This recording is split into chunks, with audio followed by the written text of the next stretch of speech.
Hello. Today we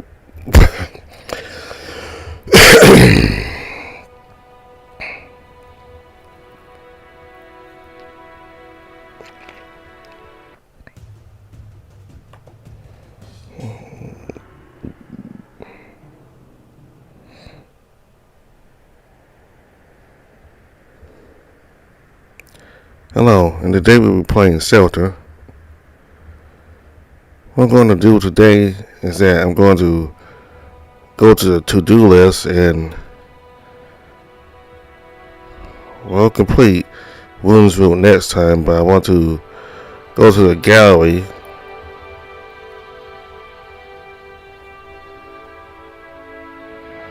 and see what it is to do.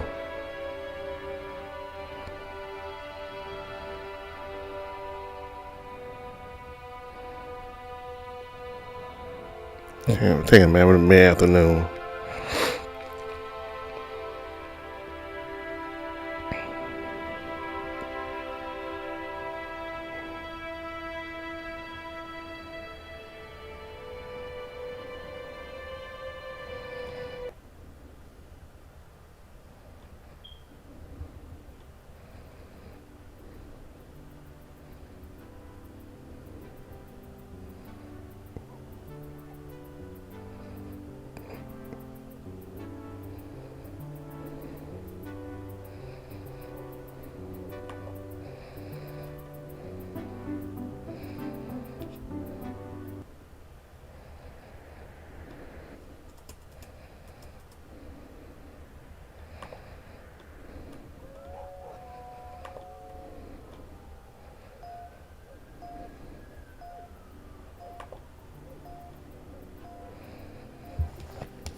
I can play this part here.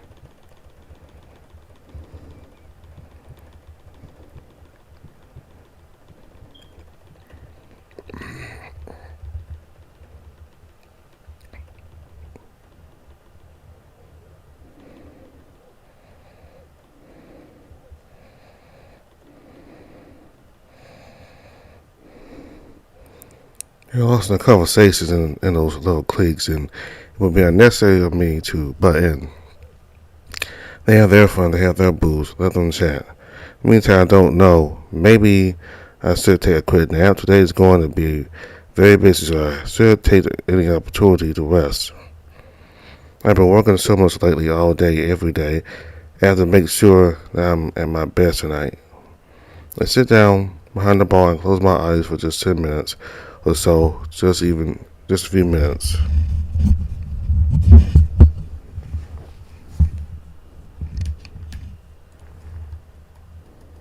It's so calm, so quiet. I sit on my feet and look around. Cabin, it's empty. How long did I sleep? It can't be. Did everyone leave to watch the skies ablaze? I have to. I have to tidy the tables fast. And then the one after them. They're going to blow up all. They're going to blow up all of us if I'm not here. If I'm not there. But first, the tables. I have to clean them. Where's my cleaning rag? I'm sure I had it on me just a moment ago, but it's not here anymore. This is a disaster. Everyone's going to die. Oh my! You look so worked up, Luke. Huh? Roy, everyone's gone away. I have to clean up the tavern one after them. They're going to destroy everything. Yes, you really are worked up. So worked up. But Roy? He comes behind me and puts his big hands on my shoulders. Then he twists down across my biceps and rubs my chest gently. And I can feel him scratching over my nipple area through my shirt with his dark, blunted claw. This is... Do you happen to have a rag on you, boy? I feel his big belly rest on my back and his hot breath brushing over my ear as he comes closer and whispers to me. I have something better for you than a rag, Luke. He grabs my wrist and pulls my hand behind my back into his trousers. I can feel the fluffy, pubic fur brushing over my fingers, so warm and soft. Then, something hot, hard and wet, I can feel it pulsing in my hand. I give a gentle squeeze and glide my hand down, looking for the base. Warm, watery precum is digging down there, snagging onto my palms. I search for the plot in that hot dampness inside his pants. My hand finds the bumps, still caught in the furry pocket. I bent the foot of my wet fingers and I rub over Brody's growing plot through it. This is, wow, but I can't clean the table with it. Why bother cleaning it now? If we're about to make it messy anyway.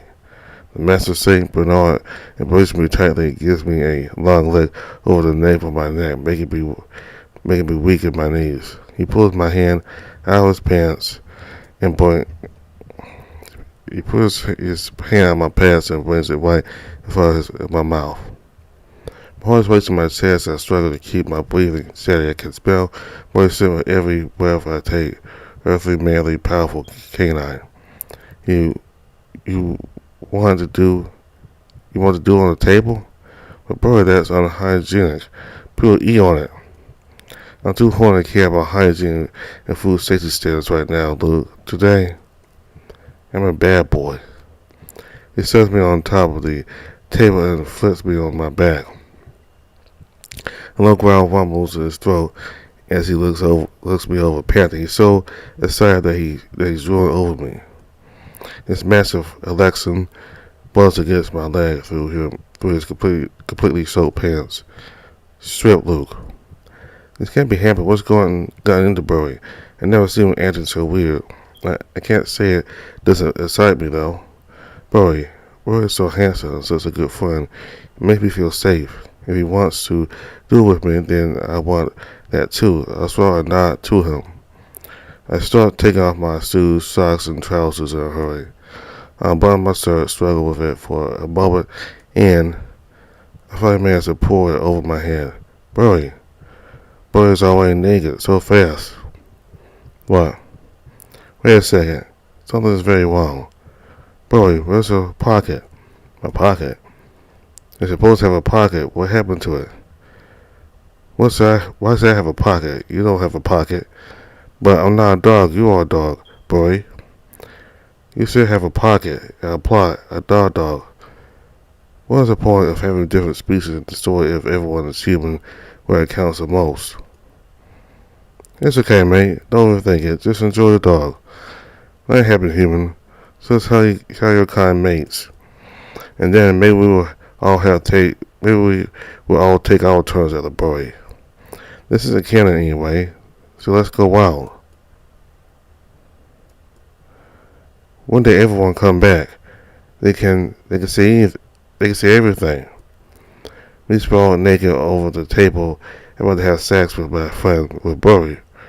And was going to watch us do it. Burry, I don't know if we should. Yes, Luke, we should. Let them all watch. Let them see everything. He grabs at my hips and brings my butt to the edge of the table, closer to his crouch. He's leaning over me while I line his thick duck with my hoe. I want Boy to fork me like a rabid dog, but like this publicly, made like a bitch in heart and heat. Alright, Boy, please, not here. Quiet, human. I'm done waiting. I'm going to bury my bone in you here, whether you like it or plot. What? What's that? Brace yourself because I'm gonna get rough. No going Bart now. No, stop, bully. Luke, guess what you want, but stop the puns, please. Luke, suddenly I feel myself shaking in the road around me selves. I open my eyes to see Boy's face in front of me. Luke, can you hear me? The puns and the tables are still dirty. It's okay, Luke, it's okay. You're just having a bad dream. I wake a couple of times and look over at the tables at the tavern. The dogs are still there, talking and drinking. How long was I asleep? Not long, don't worry. I kept my eye on you, maybe about 10 minutes. But you started whining and talking in your sleep. Are you okay? Yeah, sorry I wasn't aware I was so tired. Luke, you're so worked up. What, excuse me? No way, is this still a dream? Yeah, you should really take better care of yourself. You simply work 2 months. Oh, there has to be some way I can help you relax. Like what? My size looks at me. Look, I know there are things around something that only you can do, but there has to be something more I can still help you with, or maybe the other guys can.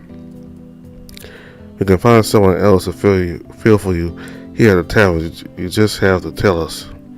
You absolutely need to find more time to relax and get enough sleep. You can't keep going like this. If not for yourself, then do it for your friends. Oh no, I made Brody worry. This is definitely not a dream. This is a sad reality. I'm sorry. Everything's been just so hectic around shelter in preparation for the night. As soon as that's over, things are going to ease out like they always do. We just have to push through tonight. Yeah, you say so. I won't push you. I know how much this tavern means to you. Just try to get some rest after the event, okay? I'm going to be away for the night and most of tomorrow. This is a place, so let's just close the tavern until I'm back in the evening tomorrow. Does that sound like a good idea to you? Yeah, I think that's fine. Let's do it. Look, more ale for me and the old dog fart. Super, in just a moment. I take out a couple of mugs and start filling them with the golden booze out of the wooden barrel. Bowie is watching me with a smile. Thanks, Bowie. Sorry for worrying you. That's fine, as long as you take care of yourself in the end. By the way, do you remember what the dream's about? You called for me at one point. Luke, that's enough ale. It's already overfilled. Here, I'll get you a rag. I don't need a rag anymore. Sorry, room's waiting. I'm coming, room. I'm coming.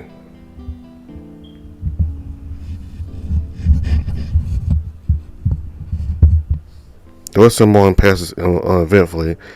The cleaning tables serve the guests and help Bowie, a day like every day. However, I know that day is not just like any other. We have an important event planned for the night. I have to take care of that. It's almost the time for the maintenance check on the turret. I'm going to finish just a few things around here for my lunch break, then out to do the work in a completely different part of the shelter. After such an eventful morning, I'm working a break from the tavern. I'm going to have a nice walk and see how the dogs prepare for Skies Ablaze. Next out, turret control tower.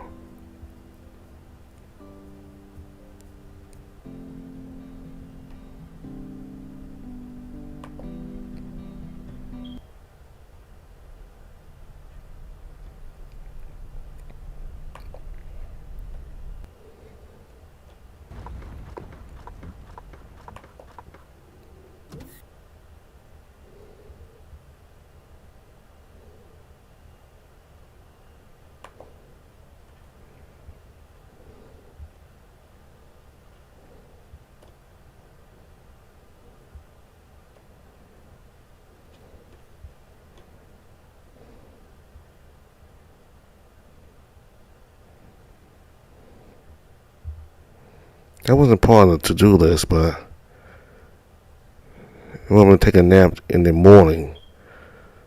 Well, this one me to take a nap during the afternoon, but I decided to pick the one where I take a nap during the morning anyway. Just I didn't have to do that, but I decided to do that anyway, just to see some extra stuff. And that's probably going to take a nap in the afternoon, the mid-afternoon.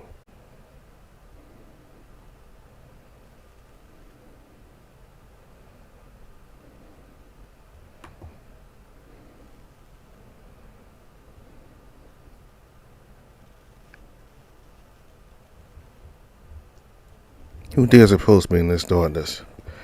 Even once if you value your pathetic life. One more step and... Hey, Alan. Oh, of course, just you.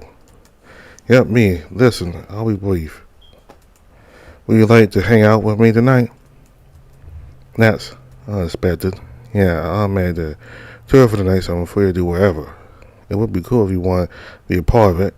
I see. Sure. Oh, come on. I know you haven't got a choice to. Right, sure? Yes, that actually aligns with my plans for the night quite perfectly. Two loners awaiting the fateful night. As I will let you join me. Really? You promise? Pinky swear? No pinky swear. But I do give you my word. As long as it is away from the crowds, I won't mind sharing this night with you.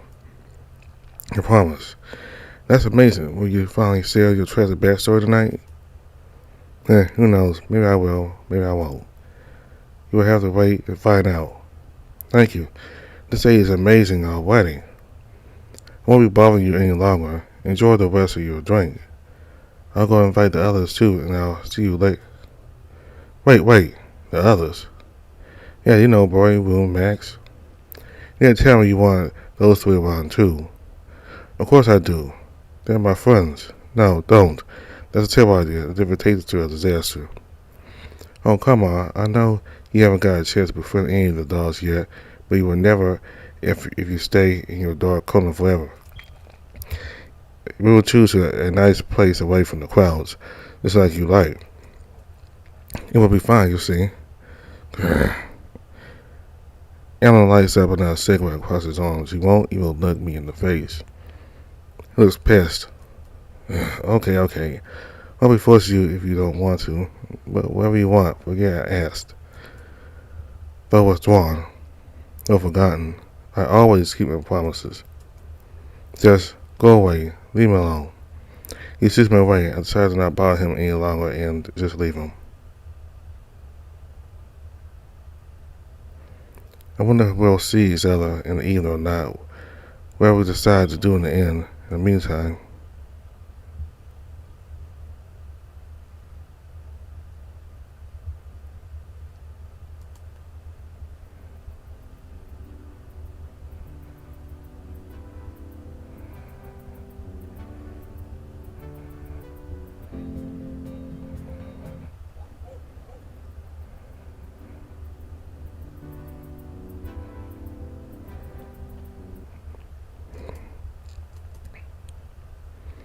since the mid-afternoon scene, so we're going to have to take a nap.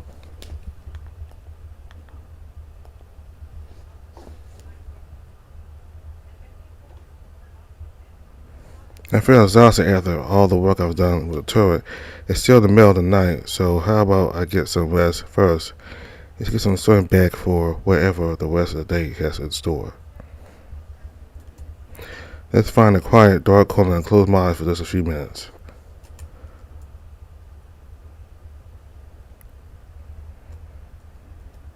I slowly open my eyes.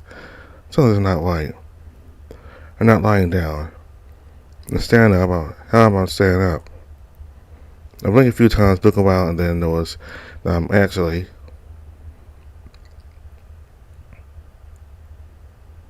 outside.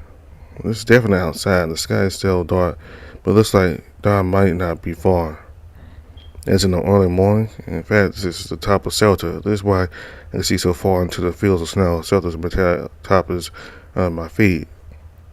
But wait, to take a better look around, I notice that I'm indeed standing up. My back is against one of the wisdom poles where the training dummies are usually held. It is in fact hard pressed against it because am I tied up? The heck? There are many layers of thick rope around my body, keeping me well tied against the metal pole.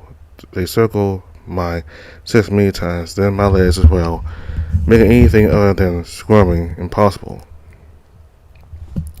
I push and pull against the rope many times to know that I'm stuck here. Frantically, I look around. The air is quiet, and I can hear a single sound other than the faint whisper of the cold wind that always blows up here.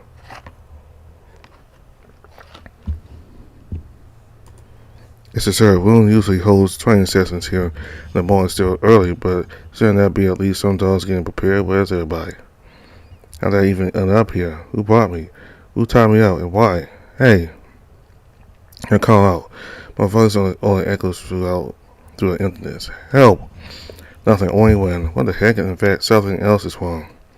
It's usually so cold up here that even wrapped in many clothes I was still trimming steadily by now. If I'm wearing my castle clothes, I don't feel cold at all. What's going on? Wouldn't you like to know? Michelle's voice comes from behind me. I try to jerk against the door to see who is the one speaking, but I can't quite turn enough. Poor little prey, condescends in captivity, helpless as he had abruptly pulled from his comfort into the depths of fear itself. The voice is rough and low. It comes with a bit of a growl to it, as if trying to sound more intimidating, but maybe trying a little too hard. Even it feels canine, it feels familiar. There's no salvation for you, no spine. The struggle all you want, it won't change your fate. In the end, there's only one destiny for the damned. And he figures south steps approaching me from behind. I tense up as it comes into view.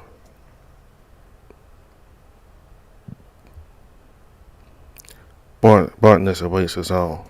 Alan, indeed. You bring me up here and wait? What are you wearing? You found yourself trapped at my mercy, and the first thing you ask is regarding my attire. Well, that's a good point. How did you bring me here, and why? Swiftly and surely, as quiet and unseen as a mere sound. Alan, come on, that's enough. Untie me. Alan Smith returns. He doesn't respond immediately, as if purposely making a pause for a dramatic effect. Oh boy, I won't. You see, having you here is the most important part of my master plan. Master plan, indeed. You never saw it coming, did you? Assassin's target it never does. Assassin, are you going to kill me? What? No. Settle down, listen. As I explain in detail the length by which I was smarter than you and everyone else. But settle down, listen. Alan growls with impatience, seeing him show his thoughts wolf teeth as he gets settled down my spine. When he sees I'm not interrupting to ask anything else, he clears his throat and seems to regain his cool. As I was saying, it is all part of my master plan, my plan to take over Shelter. The most wonderful relic of ancient technology on my paws, the whole world will be plunged into chaos. Pay mysteries are wrongfully. Also fall to the same darkness I crawl from. No more fun, no more love. All that and more I start bringing to the world, and it all starts with you. Alan stares at me intently with his single red eyes. The seconds drag on. Can I speak now? Yes. What the heck, Alan? Are you saying that all this time you were just actually planning to get in me and take over? Alan's smirk of triumph returns. Indeed, and you fell into my trap like an oblivious prey. I understand if that's all you want, then why spend so much time around us? You could have kidnapped me and brought me up here after a week or a month. Not to mention the other things we did. The deals under the table, huh? It was all part of a extremely elaborate plan that is too deep and dark for you to comprehend. I did not bring you up here just to get you out of the way, however. Alan's eyes back to stare at me intently. The black wolf steps closer. Tired as I am, there's nothing I can do, even as his muzzle comes within each and it's my face. What are you talking about? Alan opens a sinister smile. His paw slowly comes up to my chest, placed between the rope, keeping me bound, as he caresses it. I have plans. I have many plans for you. Many dark plans. I'm not sure what he's talking about, but his touch is soft. His paw caresses my chest for a little while, brushing against my nipple, then it moves down to my stomach. I can feel my face grow harder. Alan is so close. What is he talking about? What does he mean? I can feel my heart racing. As the wolf takes yet another step closer with his body almost pressed against mine, his paw still rubbing my stomach, I can't help but feel a mix of fear and excitement. What do you mean? I think you know what I mean. I can't believe this is happening. Alan's paws start trailing lower. Very slow, the wolf smirks again, and despite everything, I feel my face turning hot. I don't even know what to say. I go and grasp as his paws trails down my waist. Going down so very slowly now. He presses himself against me, and there's nothing I can do, balanced as I am. This big, strong wolf presses against me. I'm tied up and helpless here. His paw is finally about to reach mine. Hold it right there, villain. A voice suddenly booms through the air. Alan quickly pulls back from me and turns around, already growling and showing his teeth. We both look at its source. As I try to see, the sun sets rising from the horizon. The sky and everything starts getting bright, and right in front of the bright sun and its exact center, a shadowy figure approaches. I will not allow you to have your way. In the name of the moon, I will undo all your villainous acts and say today. The figure approaches, clearly holding a sword. As it gets closer, I can see the sun gleaming against the most polished sunny steel armor I've ever seen. He brandishes his sword and leaps closer, striking it purposely in a pose before pulling his sword. Swear, Alan, yes. While I live, evil will not triumph. Wound? It's you. Help me. I'm here to say loot from your wicked clutches and bring him down and bring him back to the good boy side. Save him. Alan's right back to showing his useless superior smirk. He plays it as if he was superior to everyone else like a villain would. How foolish, perhaps you could save him indeed. If he wanted to be saved. Both Woon and I look at Alan with confusion. The wolf calmly approaches my tied up self again, and when his paw comes back, suddenly I tense up again. I can't help but swallow hard. Woon, on the other hand, growls softly while watching it happen. Unhand him, demon. Why would I do that? You see, what you fail to realize through your naivety is that Alan's paws start trailing down again and goes straight down to my thigh, caressing the inner side of it. He wants to be here, tied up without power under my mercy, when I can do so many things to him. Is that true, mate?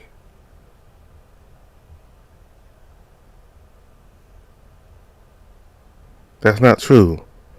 He brought me here while I was unconscious. See? Luke wants to stay on the good side. He knows that good boys have the best plots. He is just as naive as you are. Huh? Where did that suddenly come from? I says it's not like that. I like both of you, at least when you're not being crazy when I'm stuck here tied to a. Well, it's quick to cut me off with a gasp, and I step forward. I know. There is obviously only one way to sell this. We compare plots, of course. What? When did this become about plots? Simple. When Luke sees how a good boy's plot signs, we definitely choose the side of good once and for all. Yeah, this is a new scene that's about to happen. So I only seen this part before on my own time, but I might have to skip this part a little bit. But I just want to show the part between the two of them before they do it. As always, you carelessly jump to unfounded conclusions. It's a ridiculous proposition. Debating ourselves like that will mean nothing. He clearly wants to be here with me. Oh, is this big bad wolf afraid that Luke won't like his plot as much as mine? Yeah. Guys, come on, let's not fight with this. Then agree to it, mate. We will compare our plots right here, right now, for you, and we will let you judge which one's the best. And we don't see how that will prove anything. This is silly. It makes no sense. Then again, maybe it's just that I'm still feeling a little frisky from all that touching. But when I look at William and Alan, the memory of Alan's plot hot and thick right in front of me on the table. See them both naked in front of me together.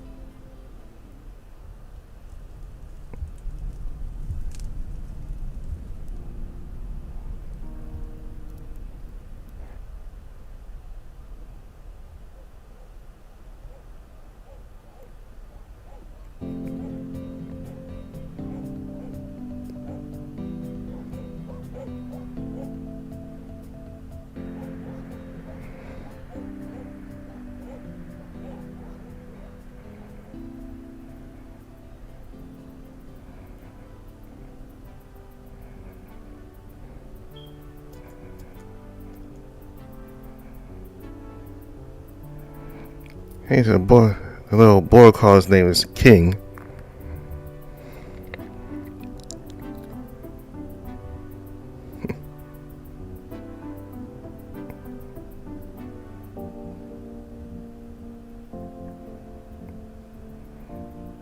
Golden Retriever here, he's always happy. Seems like his attitudes are kind of like reflection of what Golden Retrievers are. They're always happy and ready to play, and they love their owner. So he even said he loves Luke. And when he said that, Luke was kind of like, why? And he just said, because he does. He loves him.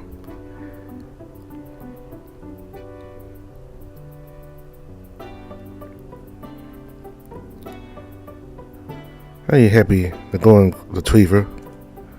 That's me. I'm Draw. Hello, human. Try.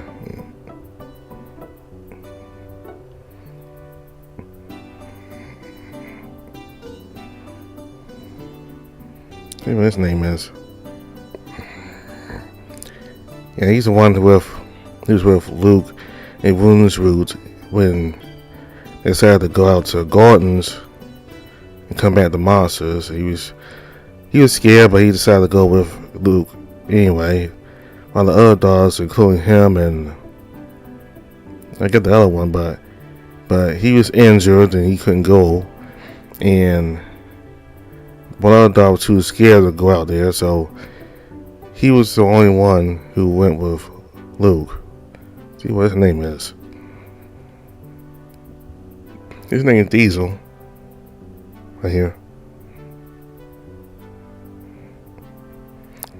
I think if I did this,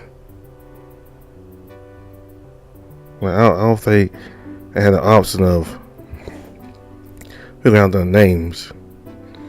When I initially went through this part in Woundsroot. Otherwise, we would have known their names while we were going through Woundsroot. But anyway, his name is Diesel.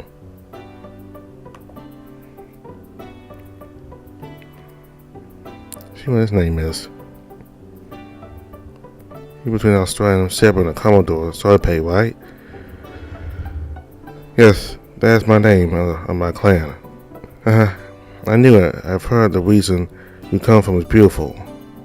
Indeed, not a day passed without my heart longing to see the brilliant lakes and smell the plum trees in bloom once more. Please forgive my manners. My name is Chan. Thank you for teaching us today, human. You're welcome.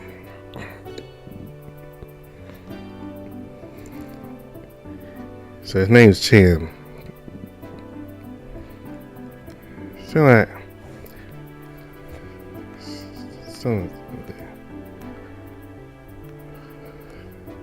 no, something. Does Luke ever really tell him what his name is?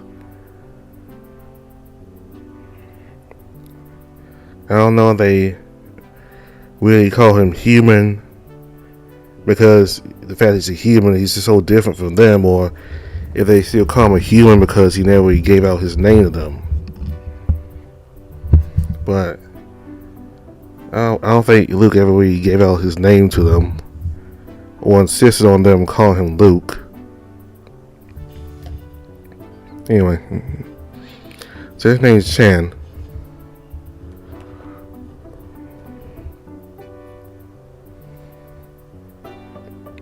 German Shepherd's name. That's a cute German Shepherd in front of teeth. Cute. Did I say that out loud? Sorry, I'm kind of a fanboy of your clan. Okay, thanks. What's your name, Kiwi? Oh boy, it's Jerry. I love it. A good name for a good boy. I'll remember it forever, Jerry, the German Shepherd. So his name's Jerry. Oh yeah, Jerry.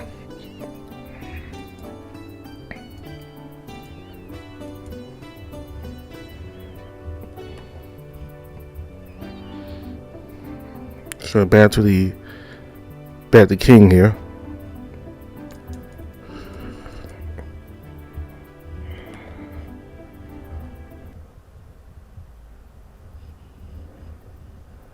What big Malamute he is. Hey big boy Malamute, what's up? I'm very good, thank you very much. How are you, human? I'm good too. Thanks for asking. What's your name? Mammoth. I can totally see why. Yes, I'm big. Most people in my clan are. And Fluffy, you're very cute, Mammoth. Really? Thank you. Bit Mamalute's ears turn a little red, but he's obviously happy. It's just a treat to just watch big dogs reacting to places like that. Yeah, so his name's Mammoth. Seems real nice. Seems really nice and happy.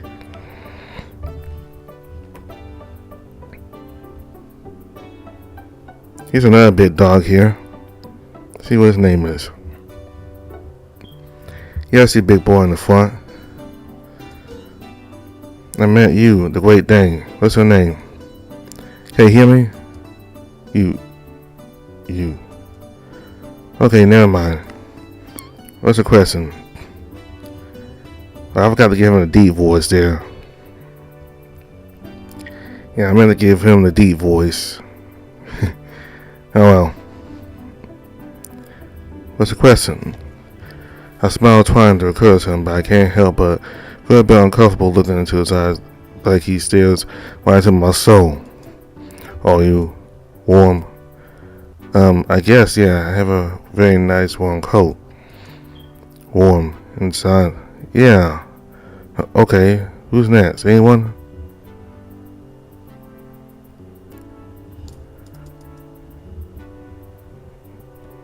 Yeah, his name though. I don't think he ever gave out his name though. His name.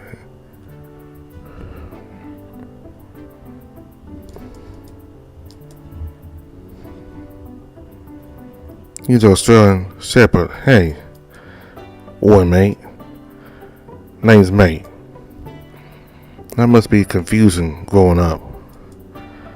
Still blood is. But I take pride both in my name and my roots. Yeah, Mate is a very good name. It's like an embodiment of all the canine values packed into just one word. And the concept of unity, as well as a particular freedom of sexual expression, I prefer to keep that thought unspoken. His name is Mate.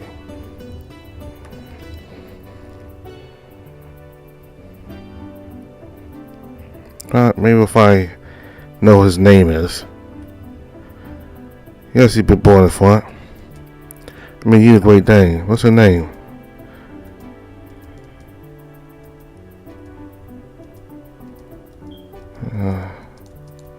I'm saying stuff like that. Let's go here. Yes, you Boston Terrier. What should I call you? Boss. It's a very traditional kind of name, especially for a Boston Terrier. Yeah, our guards weren't too inventive with names. Sorry, can I just quickly... Oh, yes, sure. Ask what you want. You're so eager to learn. His name's Boss.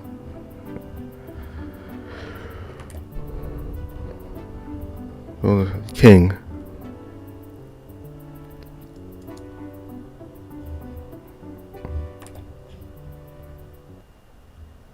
Oh, Boston waste their hands now. You know...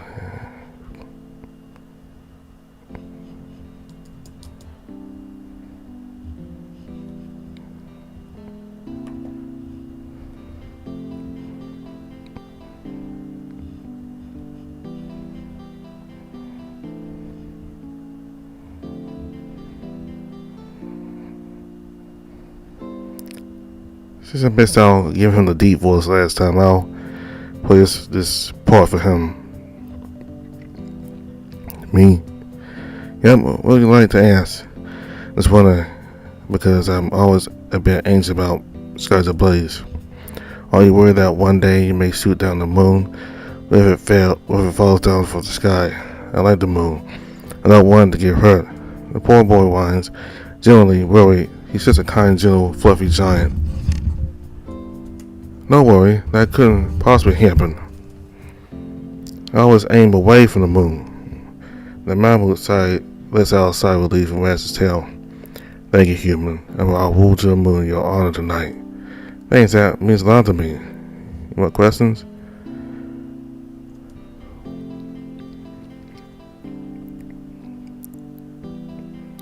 I'll get back to him a moment. See what his name is.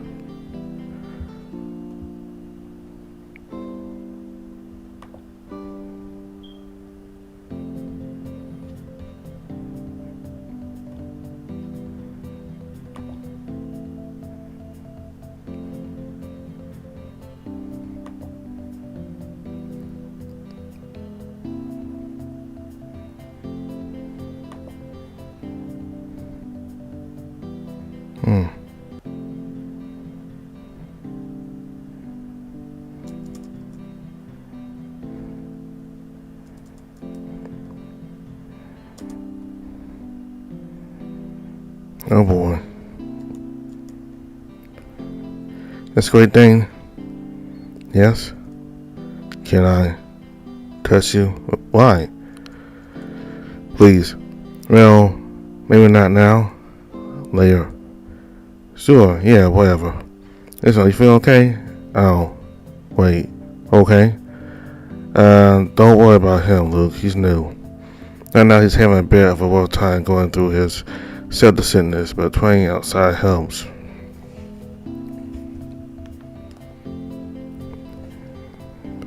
think that had something to do with him not being able to fight in Woundsroot. Because he wasn't very well while the monsters were attacking everybody was fighting, so that probably had something to do with it. Later. Okay then. Take it easy, buddy. We're here for you. Later. Okay, next question.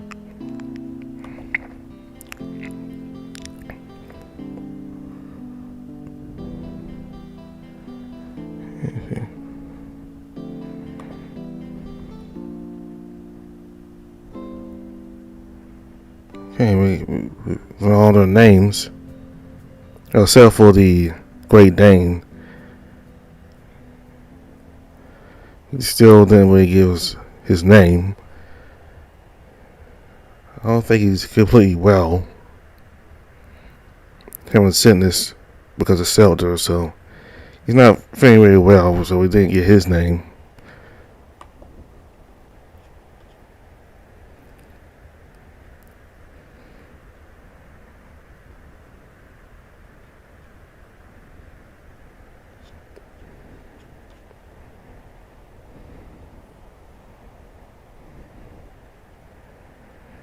Learn how to control mana. Boys afternoon, A playthrough, then perform a successful pet mentality. Wounds afternoon.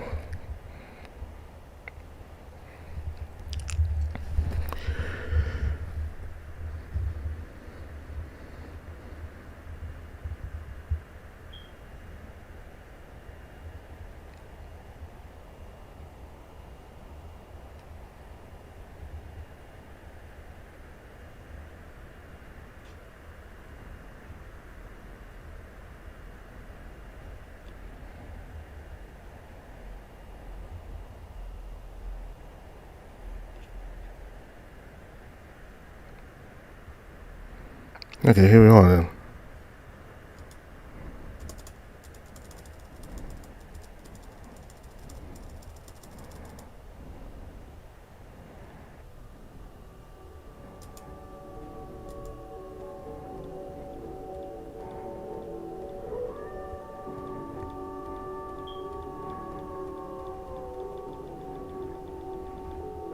I diet. I feel myself regain balance along with the control over my body and mind. I take a deep breath of the cold wet air and force my mind to burn even brighter. Guided by the highlight, I focus my mind on that one single presence that's been seeking me out, a soul shining bright with happiness and excitement. A close friend is happy to see me, and he welcomes me with open arms, and I now can put our full trust in him. He keeps us safe, and I, in turn, will provide the den for us. And since we appeared in our lives, our faith became intertwined. Through mutual acceptance, we changed each other, grow stronger together. Yes, we can be better than any of them on their own. We, unity of the team.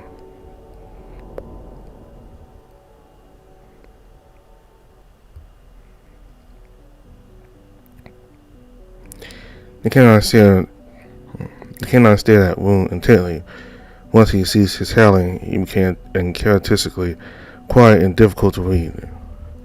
Chief, are you okay? Do you succeed? Do you fail? There's no response, only a silent glance between Wound and Luke. Then all the eyes turned to the human. We turned around and started walking away from the group. The dogs didn't know what to make out of it. Suddenly, once they were roughly 100 meters away, Wound grabbed the handle of the sword and threw it like a spar right at Luke's back. At the very last moment, Luke made a short sidestep, nearly avoiding the incoming blade, and his hands sprung out to intercept the handle of the blade. What do you think, little mate?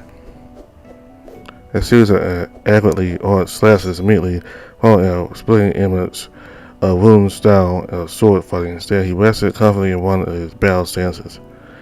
Afterwards, he smiled. The smile was then quickly followed by laughter from both the human and the husky. The rest of the dogs brought the excitement. Yes, it totally heckin' worked. Luke was still worried that he had gone rusty, but he did great. Will and Luke made the best team. Oh, Chief, are you not Chief right now? Oh no, don't worry. Wound's here, and Luke is Wound too. It's pretty amazing. Double the Wound and double the Luke. Since all senses between pack mates are shared, Luke was able to avoid the blade coming from behind. Because Wound saw it with his own eyes, that's one of the best perks of the skill. Cover each other's blind spots. Plus, all the nods, learned skills, and the sense of humor are shared between all the front tails. Yeah, front tails. So that means that Luke can theoretically fight as well as Wound right now, except he's limited by his weaker body. But even something as basic as the instincts and the muscle memory or experienced fire are enough to significantly push one's physical performance. That's how Luke was able to perform those few cool slashes with a kind of heavy sword. Also how he can do something like this. He threw out the sword and they both started running at each other. Once he drew close, the human leaped off the ground with all the strength in his legs and made half a backflip right over the husky's head. That's how two class hands pierced through the fields, and the class watched as Will made a turn, swung Luke right over the floor, and then threw him straight up in the air. Like a lifelong athlete, the human made a series of backflips and pirouettes mid-air, then landed upside down on his head on top of the Husky's outstretched palm. The dog stared with amazement at that mind-boggling display of coordination and balance. Without even as much as a tremble, Luke stood on his hand on top of wounds. Luke has neither enough expertise nor the same inborn talent as Wound, but in Pac-Man tell you about the best out of each other. As long as you fight as one, even the weakest of you are a force to be reckoned with. As long as... Luke, are you okay, mate? I find myself in Wound's embrace. He looks at me with concern. Ugh. I smile at him and I try to say something to ease his worry. But I suddenly feel the contents of myself rising in my throat, and I barely manage to turn my face away from Wound to puke on the floor. Oh crap. There, mate. They'll overdo it with the flips and sir. It's okay, we both did that. My arms are sore, though. I sit on my trembling hands and hear Wound whining. Generally, he isn't a person who worries easily, but he can be surprisingly tender whenever he realizes that he could have hurt someone during playtime. He puts one of my hands on his head and smiles at him. But no worries, that doesn't matter. The whole thing, that was amazing.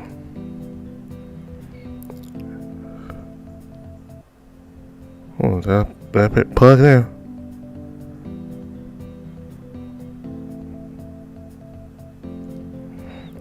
That was amazing. I wouldn't dare believe it if I didn't see it. I think get Puzz's name. Thank you, Chief Human. Thank you. That happens again when we get surrounded by the dogs. Each and every one of them is exhilarated and overjoyed. They touch and sniff all over us with curiosity. Now it's Wound who pets my head as if to say good job. Happy and embarrassed and out of breath, I get up and try to regain myself. I look over the dogs who still won't stop wagging their tails and checking us out. So much attention from all the cute dogs. I'm in heaven. Hey, don't put your fingers in my puke. No, don't lick it. Yeah.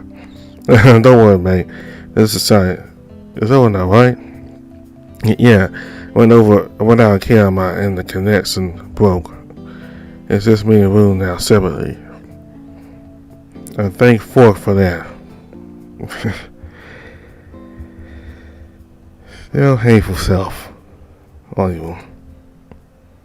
Oh, now I noticed that Tika is among the dogs. Is among the dogs surrounding us. He stands in the back with his arms crossed, but then he walks away towards the weapons bag. Is he upset, jealous that I can use pet mentality and he can't? Yes. Will you teach us more of that tomorrow? Will you, Chief? Tomorrow? Nah. Won't you all cute butts be sick tomorrow after tonight's drinking? Oh yeah. One step at a time. We'll practice it soon. I promise. Maybe next week. For now, go grab your weapons. We're finally gonna move to the actual training. Come on, go. The dogs now start running across the field to get their gear off the wax. They were so happy. It feels like everything is a play time for them.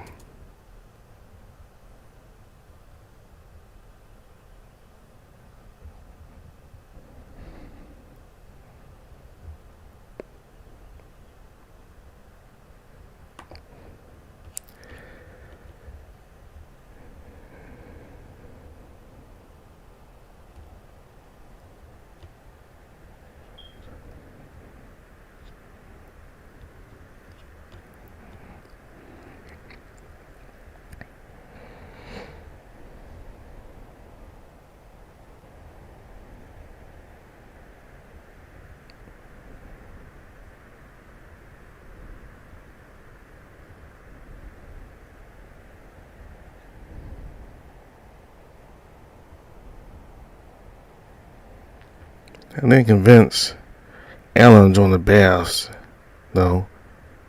I went that scene where he asked him to join, but he apparently ended up with him declining. So I might have to go back to that.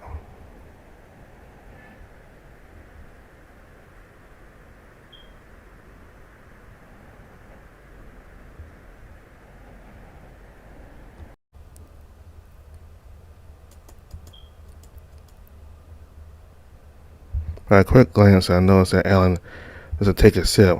Does he take that power so seriously he's never thought about having fun with it? Or is he so much of a lone wolf he never had a chance? I think I'm on to think, and then I drink my saw as well.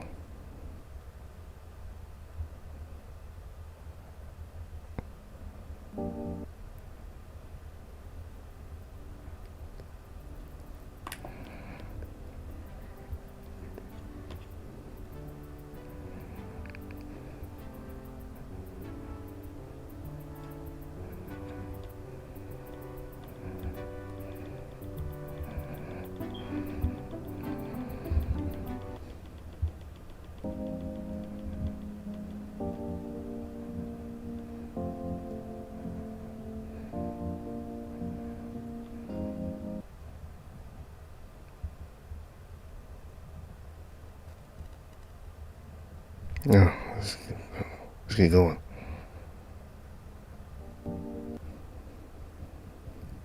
Well, I played this bath scene in both Moon and Boy's Roots. We didn't see Alan, but we didn't make the choice where we got to see Alan in those roots, but it's pretty brief. But we do get to see Alan in the baths.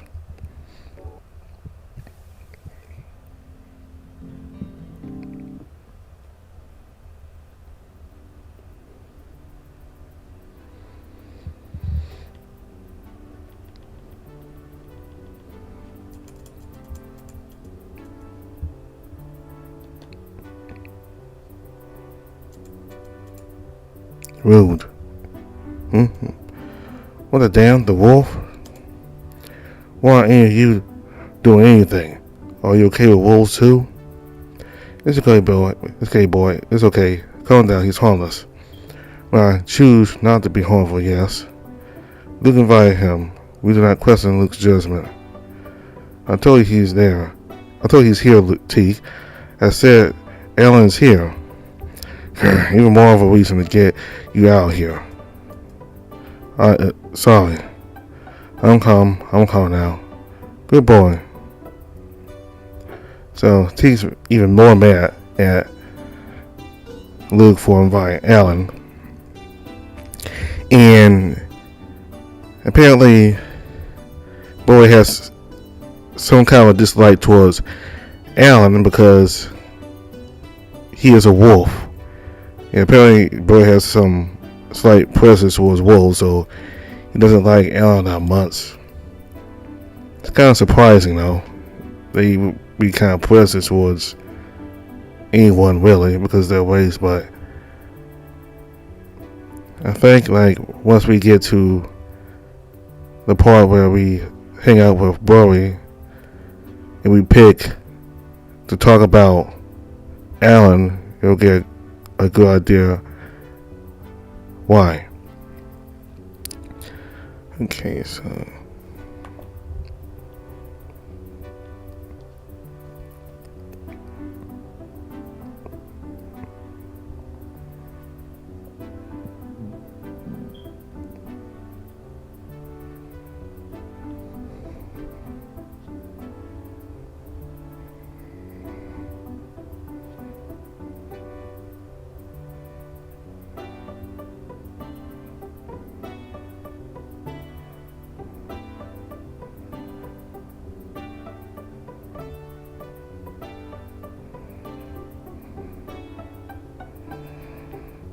I'll do this here. Attempt to help Bastard the Great Pyrenees during the night and a playthrough where you manage to convince an extra person to hang out in the baths.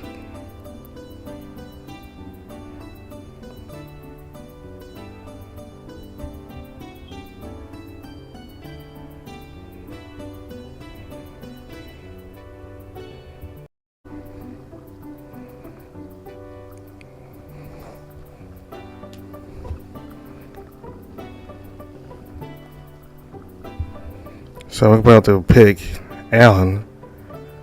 We're about to give Brody's personal view on Alan.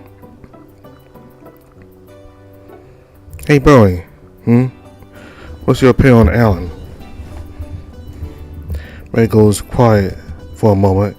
He lets out a slow sigh and keeps looking away. I do not mind him. Really? What else do you want me to say? I mean, no, nothing. What about one whole minute none of us say anything? The size is thicker than the steam rising from our pots. I can't take it.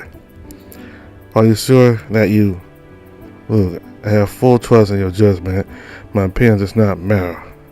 What is your opinion exactly? Brody Scales lets out a sigh that almost turns to a quiet growl. It looks like he has a lot on his mind. He struggles to mind his words. Luke, you already know my opinion. He is a wolf. They have a reputation, and not a favorable one. He's clearly plotting something. It may be years, months, or days, but eventually he will reveal his true intentions. I do not wish to see you hurt because of your gullibility. I want to believe in him, but this is not the same case as with Boone. Boone used to be our enemy, but at least he was honest about that. I worry about what the wolf's true agenda could be. Brody looks so conflicted that I can't help but approach him and reach out to pet his head. Maybe it wasn't the best idea to ask about Alan right now, after all. I suppose I'm not being naive or reckless. I genuinely believe that he's not a bad person. He is in fact ridiculously honest and as easy to read as an open book. Even if that's not his intention. If only he had at least one real chat with him, you would see. Please give him a chance. I would tend to give him a chance. I tried to approach him, but he made it blatantly clear that he does not wish to speak with any of us. He only talks with you. You're not jealous now, are you? Look, please. So I think I do get your point, though. He's tricky to approach. Not impossible, though. How about we try to devise some kind of a situation that will break the first ice between you two? Really? I will think of something, you see. With my help, the two of you will become the best pals in no time. Come on, Luke. I really, frankly, honestly, can't generally doubt that. If that is what you wish for, I will, in the very least, give it my most sincere effort. But looks at me and smiles and said, I appreciate that he does so much just to make me happy. Awesome, be open-minded, Bowie. That would not be the biggest miracle since we settled here, except after all. Indeed. So, he clearly has a bias towards. He has a bias against Alan, since Wolves, his view has a reputation.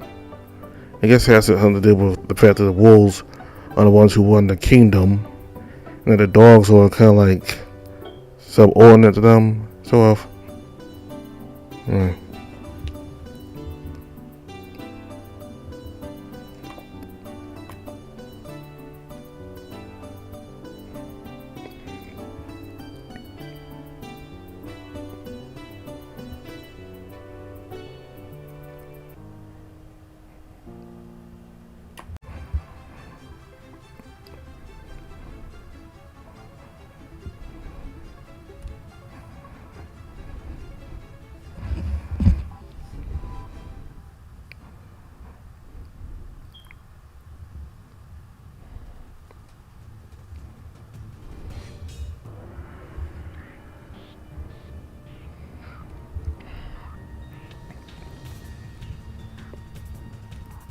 It's Brody's route, by the way.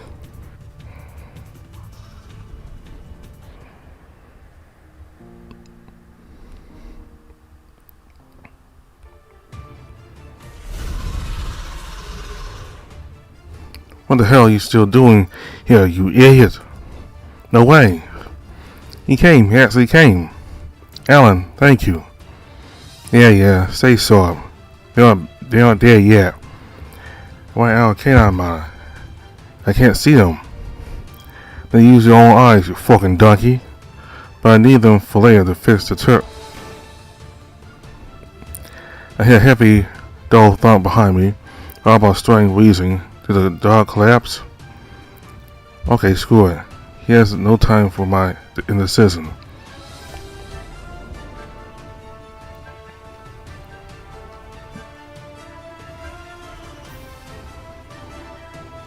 Yeah, these drawings the CGs are beautiful, by the way. Two monsters in front of us. They violently shake their heads with a bunch of daggers stuck deep in their flesh and bones. The wounded wild eyes burst and sparkle around the wedged blades. I finally see Alan's deadly accuracy in real action. What do you see? The broken one is rolling avian sawing, mostly so. Hunt's red flash of the wolf rushes at the broken monster, holding two long daggers in a reverse grip. He jumps. With mind-boggling acrobatics, he severs the creature's tendons of his jaw and shoulder. The monster squeezes and falls to one side while Alan rolls on top of it. He must have finished it before it regenerates again. Great. Now the other blind beast jumps at Alan in the swipes of its two massive claw paws force him to jump off his prey. It's not going to be that easy for the wolf. The monster can sense the general direction of other creatures even without their sight. A wide open hall without any physical obstacles, thus the sight isn't that great of a disadvantage to them. I catch a glimpse of a fresh set of eyes high above the ceiling in the distant corner of the hall. It must be the third monster I heard in the air vents earlier. I focus and observe all the soaring mana that Alan will release. It doesn't look like he needs it. I wish I could use it to heal the dog, but I don't know the techniques for healing other people. As I burn the charge of the mind of dragons, I feel great relief in the wound I suffered to my side earlier. I become more perceptive to the temperature around me, and I feel more invigorated out of the wall. Yeah, I need all the strength I can get. There's another one coming. I know. Alan barely dodges the snapping jaws of the yellow purple beast. He throws more daggers at its joints with every jump, progressively as the monster's movements. But by the time he's about ready to counterattack, the first fiend jumps at him, with his body still rolling and half of its jaw hanging open. Alan strikes back and retreats yet again. If he's struggling with two monsters at once, he won't have a chance if the third one gets to him, and I see the white eyes locked at Alan.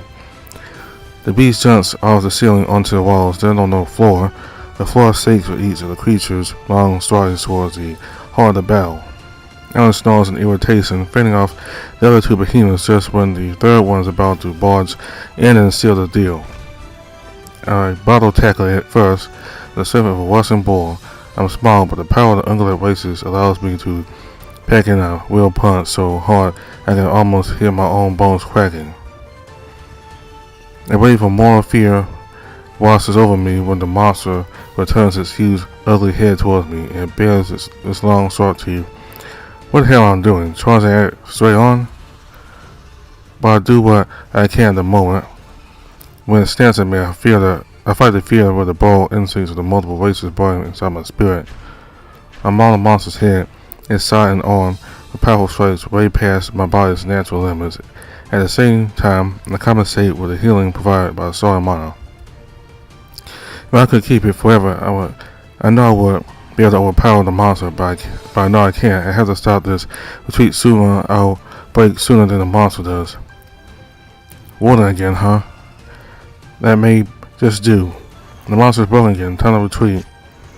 However, when I jump back to recover from some distance, the monster's claws managed to deal the last slash over my sins.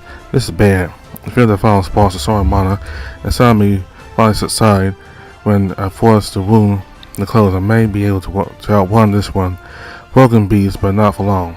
These remainder of ungulate power boosts are jumping the direction of the other two monsters in the very middle of the fight. Then it's all or nothing. I drop my club and jam my arms into the holding shield in the floor. Alan! That's two big clay jars high in the air. Then one more at the monster crawling behind me. The last jet shatters over the protruding bones of its broken shoulder, spilling clear liquid over its side. Behind my shoulder, I see Alan already in the air. With incredible control and accuracy, he kicks a jug and the blue-yellow-green monster limping on the floor right at his head. The impact doesn't faze the creature, but it still limps and falls in the puddle of oil. The other creature jumps after the wolf in blind frenzy. The cloak rogue thrusts the last jug with both of his dagger at once and jumps off the monster's snout all the way up to the ceiling. The blind behemoth falls back down to the ground with his head wet in oil. Now the black wolf stands on the ceiling over us, 1 foot hooked at a thick cable. He holds one dagger in his hand and the second in his mouth. The blades glister red in oil. He holds a lit lighter in his hand, in his free hand. His spirit burns with excitement.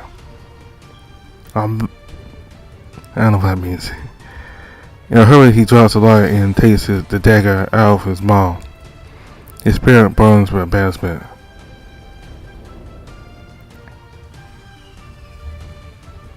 Return to darkness. At that time, all of my magic abilities finally reach their limits. My mind resin shines and I'm once again drawn in impenetrable darkness.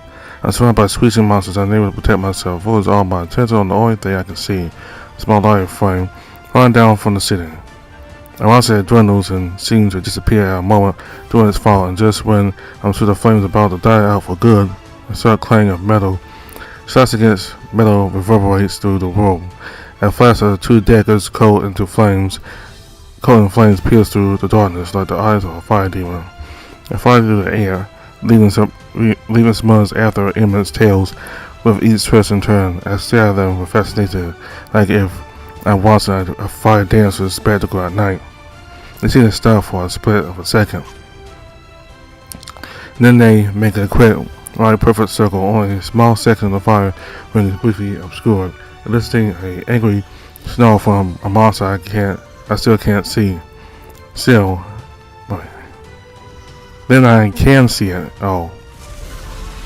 A sudden burst of light blinds me for a second. The creature, fumbling all covered in flames, its screams reach a high, painful, desperate pitch. The light allows me to see the contours of another beast. It bears its fangs and claws as a pulsing lupine fire dancer. I can hear the jaws snapping, the claws scratching, and the monster's huge form obscures too much for me to see what happened. Then I see the flaming daggers reappearing over the pharaoh's heads and back. They flip and twist in wild pirouettes, banging the darkness with strokes of light, causing yet another explosion of brightness to dominate the room. Suddenly the cloaked wolf jumps across half the hall's length to brand the last beast with a quick white fire slash. Sparks fly through the air, and all 3 of the flame-covered behemoths yell in pain. They tumble in absolute confusion. Their eyes are destroyed, and the flames interfere with their other senses. Is the oil going to last long enough for us to run away? I look around for Alan, but I can't see him anywhere. The flames of the 3 burning monsters make the sounds jump around. So much I'm confused with which direction I'm even facing him on. Is he still here, or did he leave? Canine Ember. Look up at the source of the overly rough sage whisperer. I finally find the 2 flaming daggers suspended near the ceiling. On a quick flick, the wolf extinguishes the fire off his blades. Now only his single red eye glimmers menacingly through the darkness, with an aura of magic building around his form. He starts to fall down. Dances with wolves. Their wildly feels electric and thick. It's hard for me to keep track of the falling black wolf in this constantly shifting chaos of light and shadow. Then at one point he disappears. It's like the shadow's play tricks my mind. At one point I could still see him, but then it's like he just vanished into thin air, like he literally dove into darkness. And left alone among the rampaging monsters through excruciating long seconds. The light of their burning flares and the shadows outside my vision both feel heavy and oppressive. They both do. More and more in this uncanny, magic-charged room, the light seems to grow brighter while the shadows darken beyond mere black. Like the very concept of light and darkness turns into separate tangible substances. Then I hear a sharp slash and a beastly yell behind me. I don't even have enough time to turn around when another monster suffers a wound I was blowing by from another strike. The next few attacks come from seemingly random directions, and only the red eye glimmers like a shooting star fly through the hall. And that's it, and our body made of pure shadow. The more I try to focus my eyes on catching the exact form and the sound, the more elusive it becomes, faster and more unpredictable. What started as just a few separate slashes eventually turns into a dark storm massacring all three of the monsters. It's like all the attacks come from multiple directions at the same time. It couldn't have lasted more than a mere few seconds yet. I can't tell for sure. Sitting here in the eye of this tornado slashes, I lose the trust in my own senses. And then everything stops. I hear the light clicks of two bullets landing by the floor just by my side. As if the time itself slowed down to a crawl for everyone but the two of us. I watched Alan with the lit lighter in his hand, while the monsters are suspended mid-air, judging grotesque poses. Alan lights a cigarette. Senses your fate. They around us cracks and sags as if finally breaking hold of the massive crunching it. The whole stage under the accumulated hundred sounds of slashes reach all at once, and the monsters let out their final screams.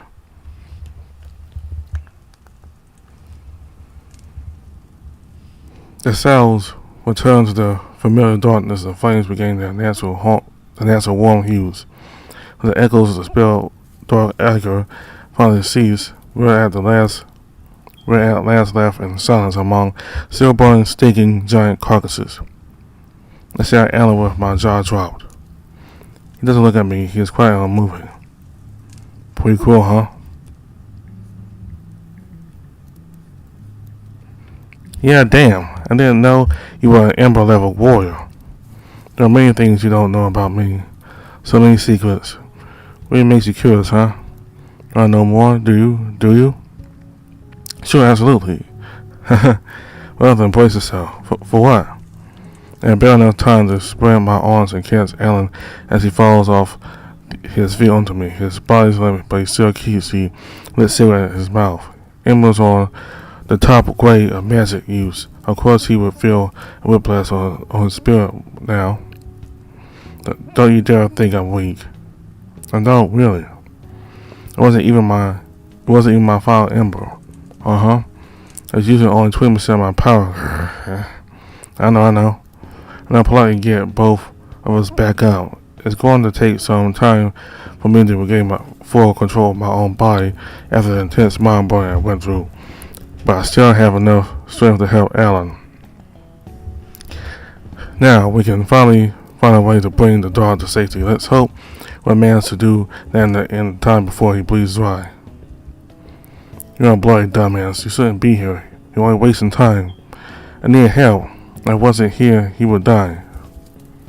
And what about everybody else? Every second you waste here, you put all of them closer to the jaws of death. I couldn't just ignore him even if we saved everyone else. That wouldn't matter to him, right? So you want everyone to survive tonight? Yes. Without a single sacrifice? Yeah. You're worse than a dumb pup. And no excuse for being that ignorant. I don't think it's stupid to do what you believe is right. Even if I have the whole world working against me and nobody believes in me, I'd rather try and fail rather than to live in regrets. Fork. Still, listen. About tonight. Move. Ellen shoves me away. Her heart bounces on her shoulder. As I follow up, I see him being swooped away with a wide swing of a blade, giant monster paw. His lit cigarette spins mid-air and spreads little sparkles by my feet. Lou tumbles across the floor and finally smashes against the metal gate a couple meters away from the unconscious great Pyrenees. He groans in constant pain. My whole body freezes as I stare right into the monster's familiar sparkling white eye right in front of me. I can smell its retching breath and the stench of its oozing massacred form.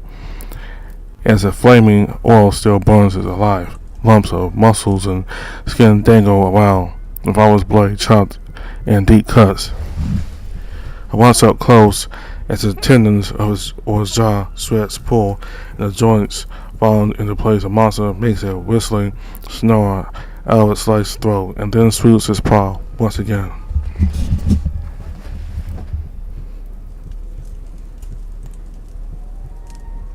I stand to that single sparkling white point without the strength or courage to move my own body. The beast ignores me, is focused entirely on Alan. Its body is so damaged it can only drag itself with long leaps using the only remaining working limb. With rage and manic obsession, it closes on the wolf, one swoop at a time.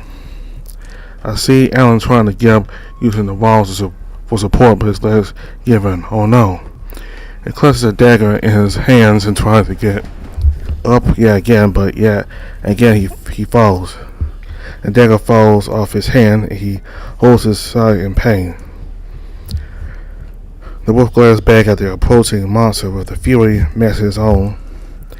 Even in this dire state, pushed against the wall, it just succumbs to anger rather than to fear. He grabs the monster, challenges it, and saying unintelligible swears and mocking come off its snarling maw, and I swear he sounds almost ephemeral than anything. Then he saw the big white dog groans. The wolf looks at him, and as far as it is for me to see clearly in the chaos of this desperate chase, I swear his face mellows down in pity and concern. Yet he can't do anything. He sits on the floor with his back. This while he watches the opposing monster. He looks at me, and I can't get to him entirely either. His lips tremble and his teeth clench. With the eye darts in between me, the hurt dog, while the opposing death. He hesitates, and while he does, in just 3 or 4 more swoops, the monster will. The porcelain. Throw in the porcelain. I immediately reach under my coat and I fasten a bowl of warm manna porcelain. I toss it in Alan's direction. But I threw it too high, and he doesn't jump to get it. It was set against the gate. Once with burning fear and guilt as the canter approaches the metal wall, closer and closer. It shadows. Music glass spread over the air, and the wall signs with spilled alcohol screwed out. Desperately, I toss my mace and the monster's back and try to taunt it. It knows me is going to get to Alan. The hurt wolf throws his arm at the piece of glass falling right over his head, and he grabs one of them. That piece is a mind crystal from inside the bottle. He squeezes it in his hand so hard he breaks blood. He smashes his fist against the floor.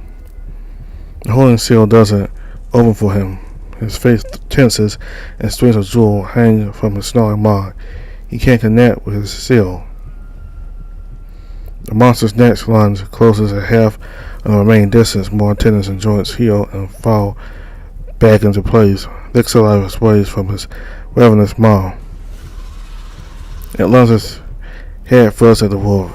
There's that mindless passion and desperation sparkling in that wild white eye.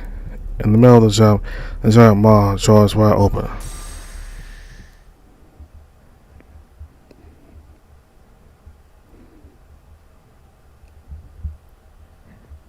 He was cute now.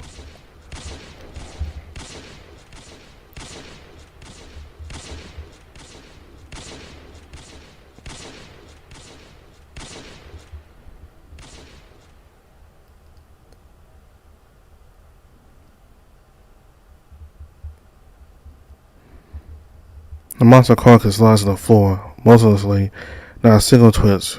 The back of its head looks like it exploded from the inside. Just a few steps away from me lie massacred chunks of what used to serve for its brain. Where the hell was that power? Alan reaches his hands towards the upper corner of the locked gate. The more deafeningly loud bangs echo through the hall, followed with a dull click in the gate itself. Then he drops his weapon and it disappears again in the cell like it was dropped into a pool of water.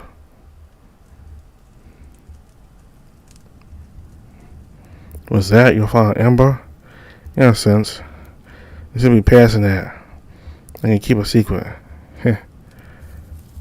I finally reached the wolf, the dog, and monster. The giant carcass is still completely motionless. I feel pretty confident it will stay like that. The Great Pyrenees.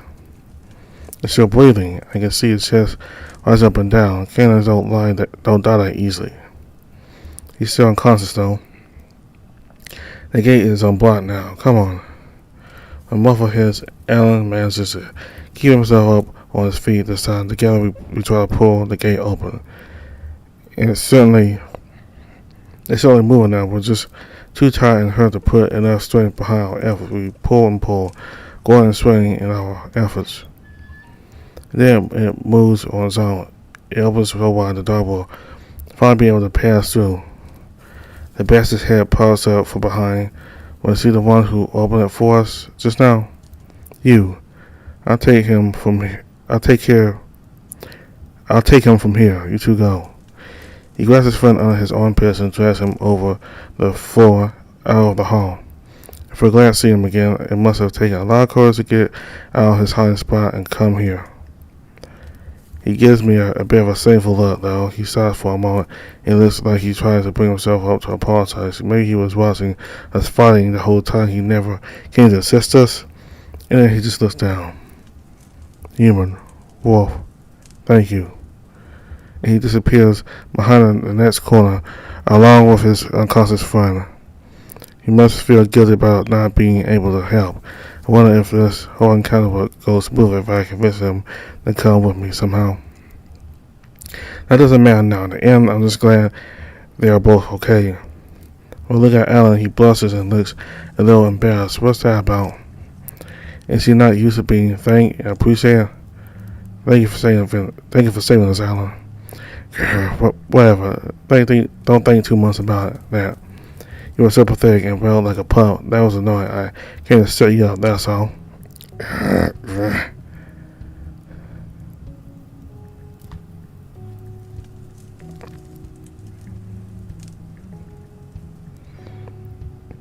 take a step towards him and spread my arms.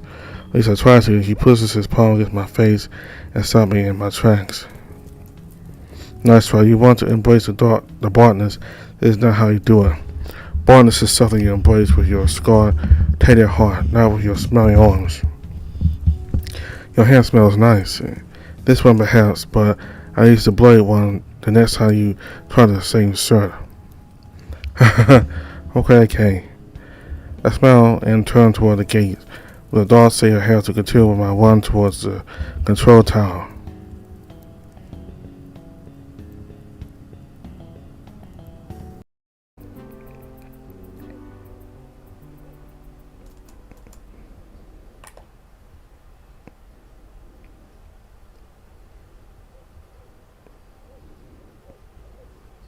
I respectfully refuse.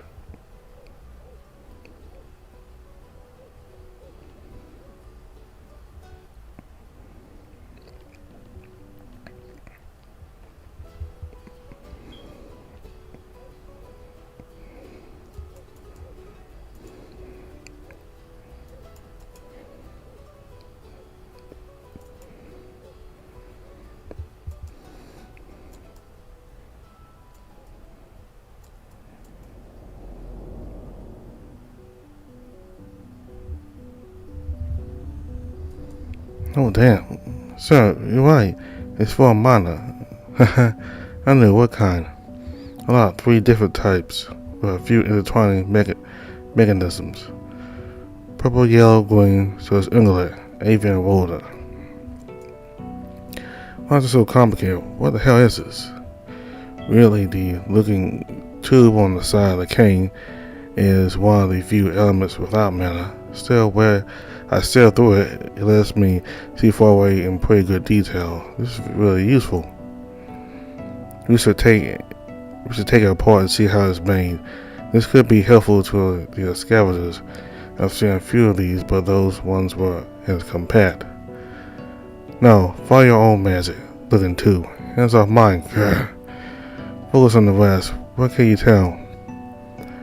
I hold the cane in my hands to start investigating it from all sides, looking for any elements I could recognize. It's very intricate, but bunch of unnecessary parts. It actually reminds me of some of the other mysterious relics we have been fighting from time to time, but never figured out the purpose of. There were different sizes of construction, ranging from the size of a door handle to a heavy metal beam. All of them had those hollow tubes in their construction. As well as that weird nub by the handle in the metal. When I pull it, it makes a clicking sound, but it doesn't do anything else. Not to mention that those relics were either too short or too heavy for rocking canes. I searched for a display. I find one of the bottom on the handle. Now in my vision, I expect to see it shown a symbol like on all other buttons of this kind. It's usually a symbol of the lock padlock enclosed in a swirly oval shape, like a fingerprint, something related to security. Now this time it's different. There's a padlock icon on it, but this one is not the same as the others I've seen. The padlock here isn't inside an oval or any other additional shape. That's interesting. I poke the lock. Nothing happens. I swipe it. Nothing happens. First I hold my thumb on it. The icon changes. Now it shows a symbol of a hand with an index finger highlighted.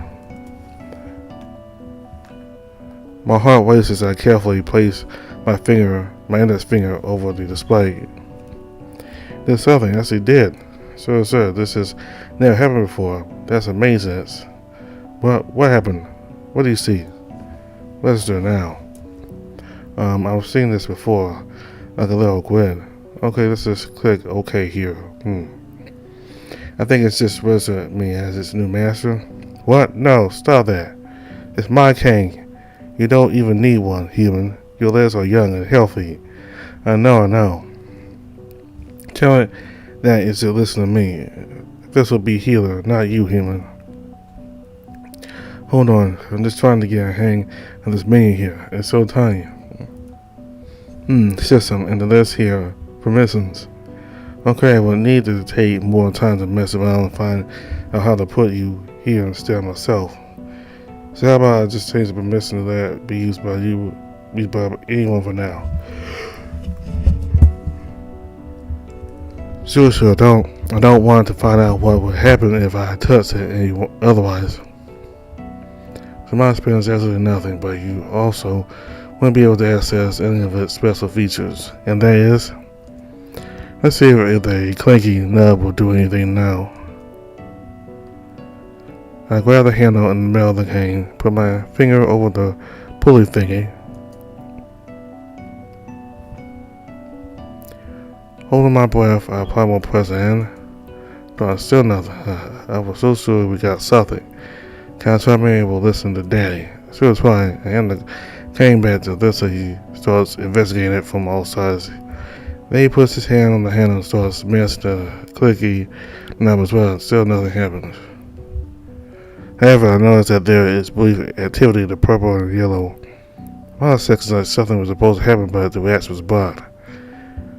I also noticed that the display at the bottom of the handle flashes briefly with each click. I also asked Thistle to hold it still so I can see it. The more symbols, a letter O, or maybe that's a 0.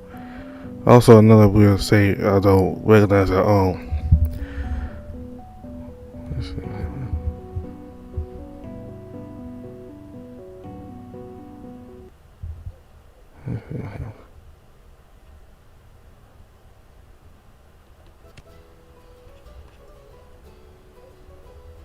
Thank you. Now put the finger on the knob. Alright, actually now slowly pull the trigger.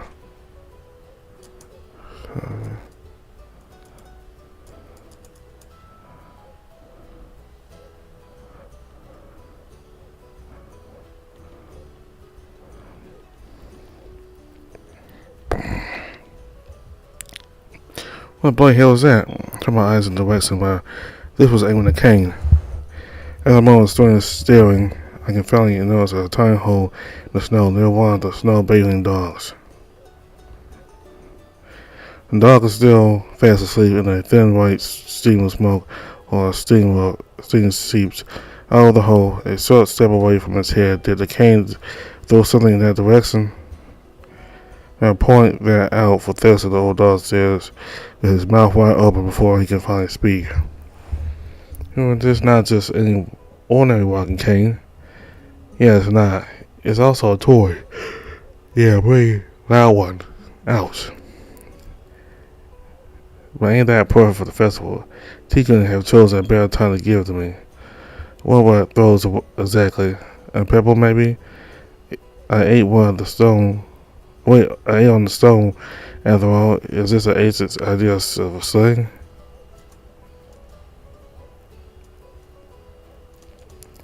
Let's see right there.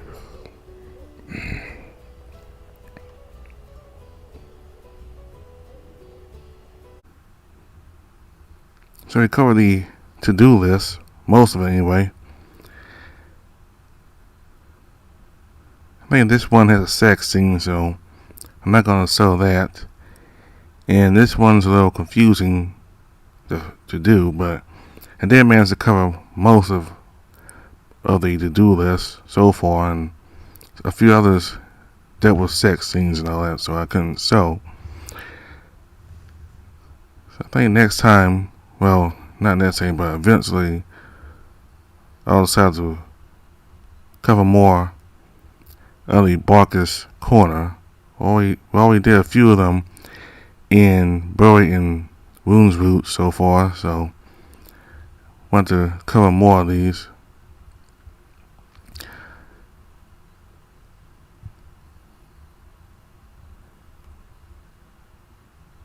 So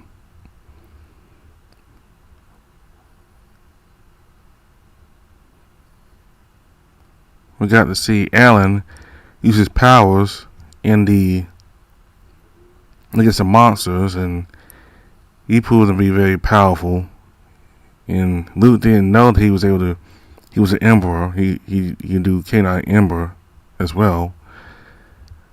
And there's still a lot of things that we got to learn from Alan in that fight against the monsters. He's certainly very powerful, because I think it's not that common that there are people who could use Canine Ember, so Luke was very surprised when he learned that Alan could do that. Broly also is a Canine Ember. He can use that as well. That's how he was able to resurrect his brothers in the form of ice crystals shaped like wolves to fight monsters. And in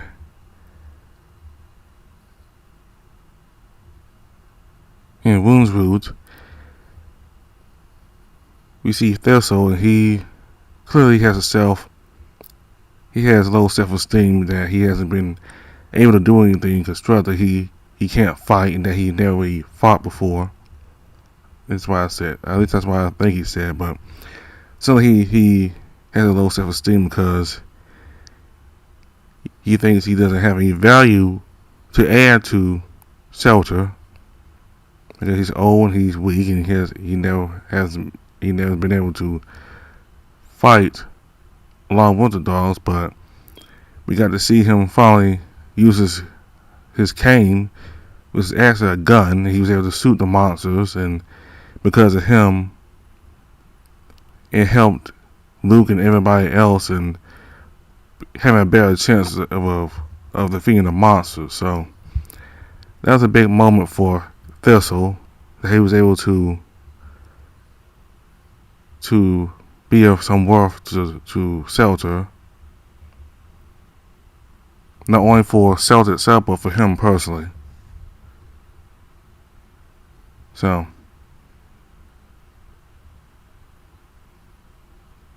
in the next video, we will finish off Wounds Root. And I think sometime eventually we'll do more of the Barkus Corners. So thanks for watching this to-do list video of Shelter. Bye.